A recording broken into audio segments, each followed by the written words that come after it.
From the moment and began to understand the world around her, she knew her home was not a place for laughter or play. Growing up in a strict Canadian family, each day was a scheduled routine of studies and duties.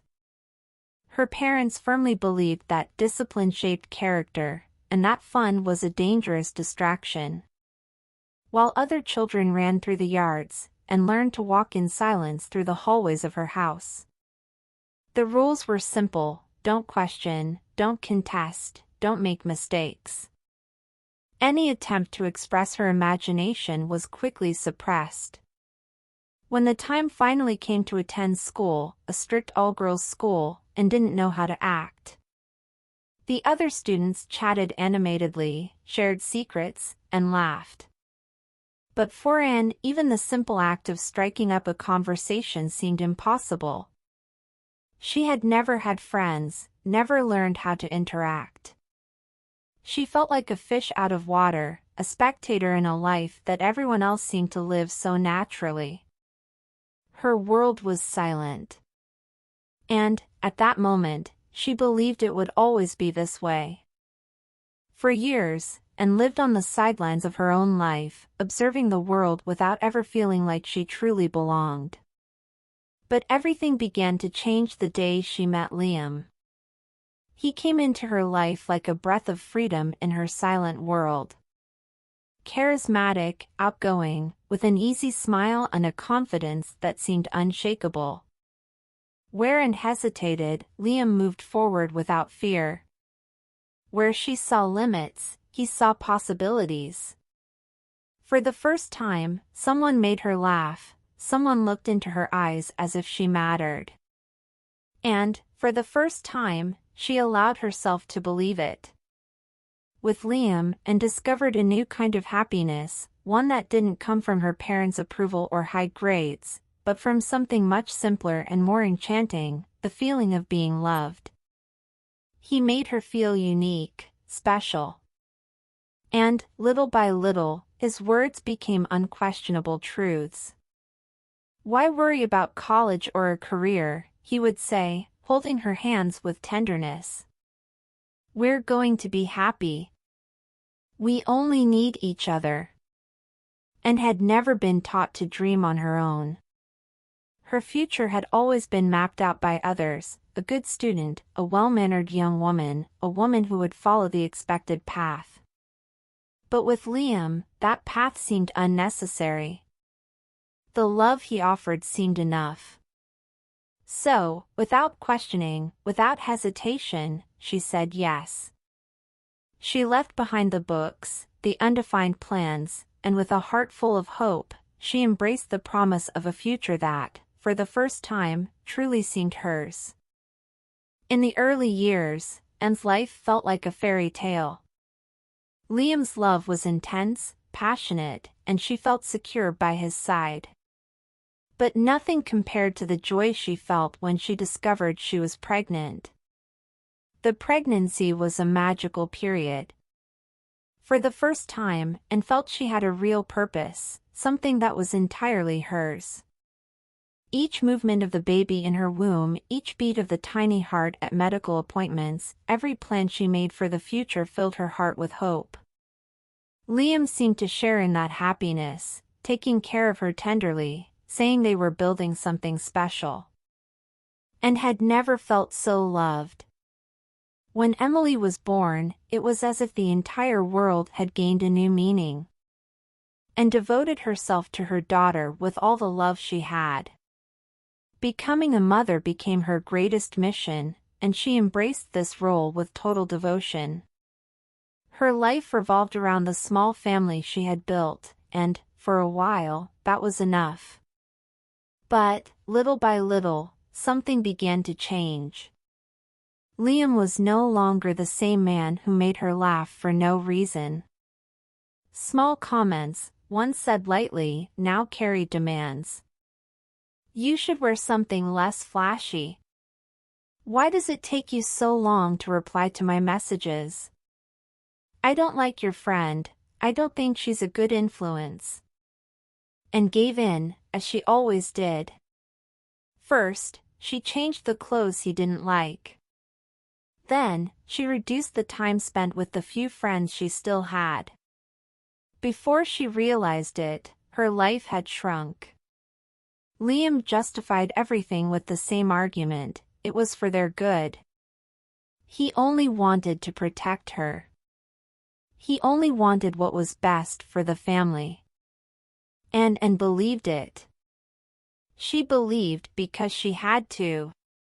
She felt lonely, yes. But she told herself it was just a phase. After all, love always wins, right? And used to believe that love always prevailed, that the hard phase would pass. But over time, it became harder and harder to ignore the signs that something was wrong. Liam was no longer the attentive husband of the early years. He started coming home late, always with vague excuses. Just a card game with the guys, nothing serious. But Anne knew it wasn't just that. The smell of alcohol clung to his clothes, and his staggering steps revealed that he was drinking more than he should. At first, she tried to ignore it.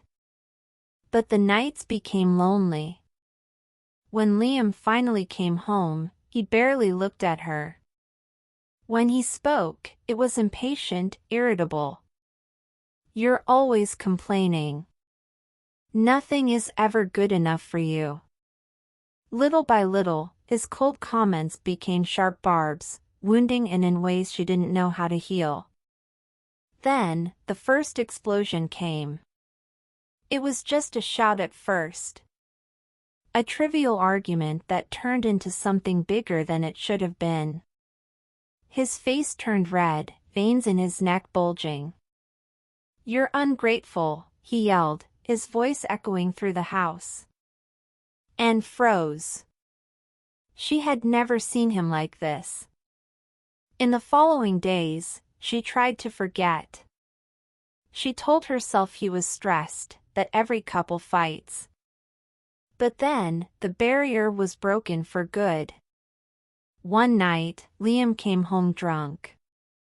The smell of alcohol was strong, and his eyes were glazed.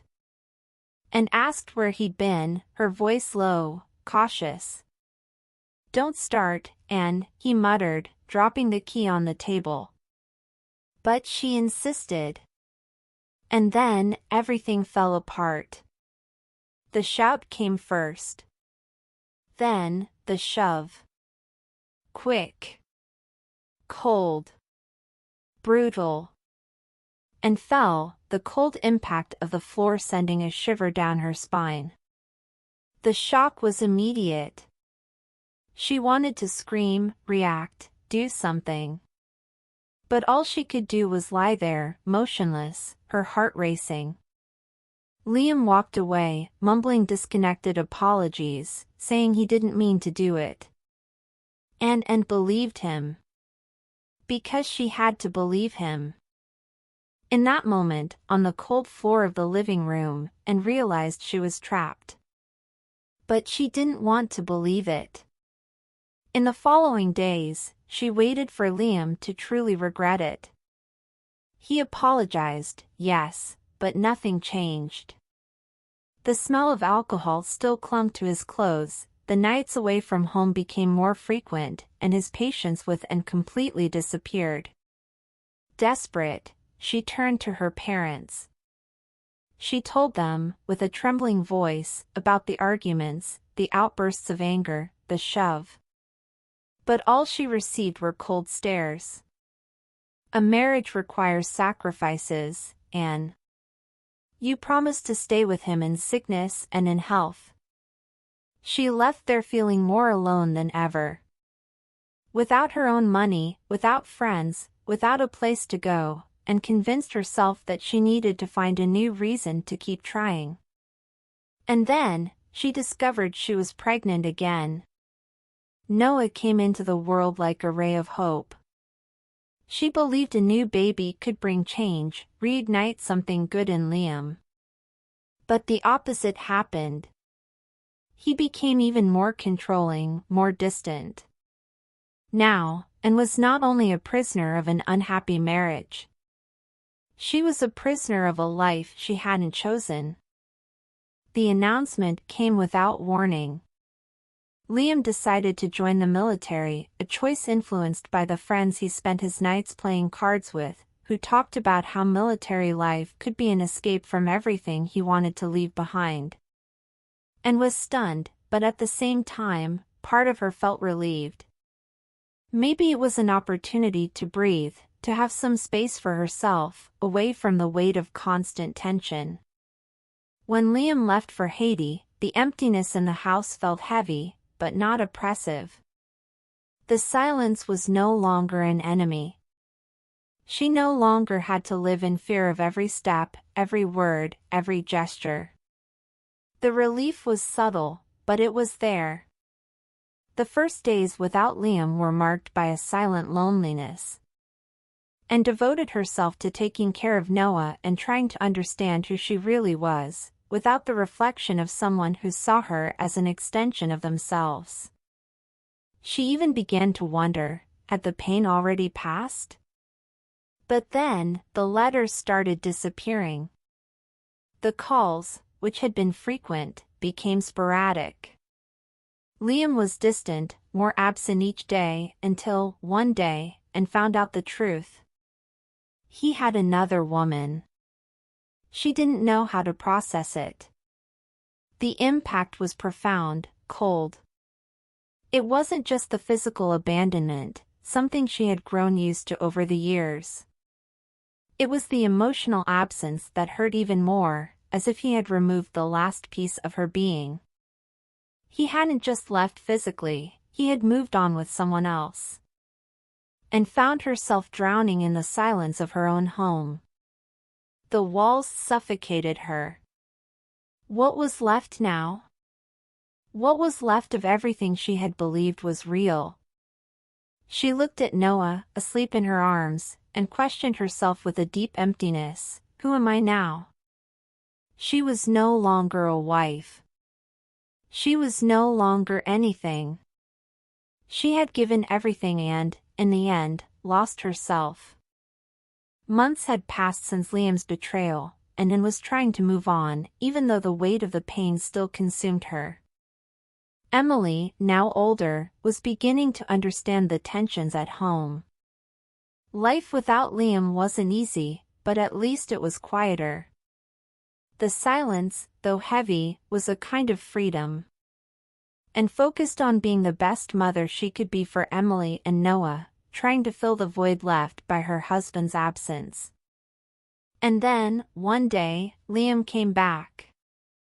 He appeared at the door, his eyes empty of regret and his shoulders slumped, like someone carrying the weight of the world.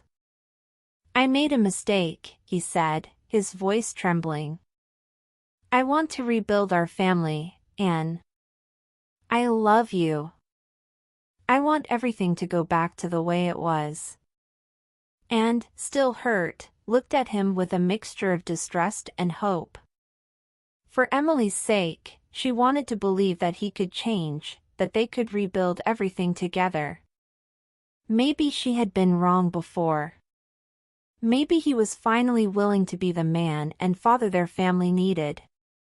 But as the days passed, reality became increasingly clear. Liam hadn't changed. He remained cold, he humiliated her, made her feel insignificant. And worse, he treated Emily with the same distance, as if she was no longer the daughter he was supposed to protect. The pain returned, stronger than before, quieter this time, but sharper. For the first time, Anne asked herself a painful question: how much longer can I endure this? She looked at Emily, who was in her room, silent, and the weight of that question grew heavier. What did she want for her daughter? A submissive mother or a mother who had the courage to break free? It was an ordinary afternoon when Anne met Claire, her neighbor, a woman who proved to be warm and welcoming. Claire invited her over for tea, and though Anne hesitated at first, something inside her felt the need to accept. During their time together, they talked about many things: the weather, life, their children, but most importantly, about and as a person. Claire didn't see her just as Liam's wife or as Emily and Noah's mother. To Claire, Anne was a woman with her own desires and dreams.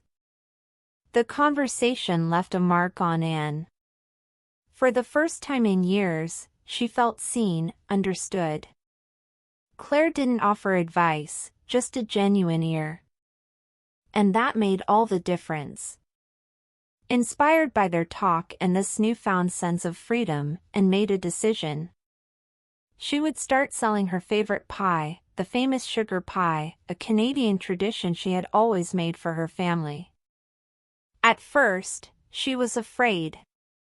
Afraid of failure, afraid of being ridiculed. But little by little, she realized she was no longer alone. She was reclaiming her worth. Each slice of sugar pie she sold was a small step toward independence, and, more importantly, toward self-respect.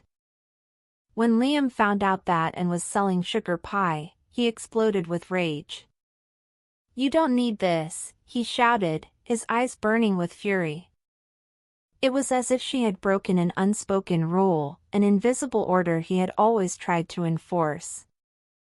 He couldn't understand that Anne was doing something for herself, that she was rediscovering who she was. But this time, Anne didn't back down. She stood her ground, even as fear tightened its grip on her chest. "Yes, I do. For me. For my children." Those words changed everything. Liam stared at her as if seeing a different person, someone who was no longer his possession. His anger swelled, but Anne felt a strength she had never known before. For the first time, she was willing to fight for herself. And with a calmness she didn't even know she possessed, Anne looked him in the eye and said with absolute firmness, "If you hurt me again, I will leave." Liam, still lost in his rage and contempt, didn't believe her words. But as he looked into Anne's eyes, he saw something he never expected: determination. For the first time, he realized she was no longer the submissive woman he had once known. Something had changed. And began to rediscover herself, one step at a time. She chose clothes that made her feel good, cut her hair, and, for the first time in a long while, she started smiling again. Every small change was a reflection of her inner transformation. She was rebuilding herself. Emily, noticing the difference, looked up at her mother and smiled. "Mom, you look so radiant." Emily's words touched in deeply. She turned to the mirror, and as she gazed at her reflection, she saw a different woman, a woman who, despite everything she had endured, had found herself once again. Liam might never change, but Anne already had. She now knew that she deserved a better life. "One day, I will reach the peace I long for." The words left her lips with a serenity she never thought she could have. She knew the road ahead would be long, but she was finally ready to walk it. If you've made it this far, I want you to remember one thing: you have strength within you. You are capable of overcoming the hardest moments. Believe in yourself and never give up. I hope my story can bring hope to someone. If this story touched you, don't forget to like, subscribe, and share.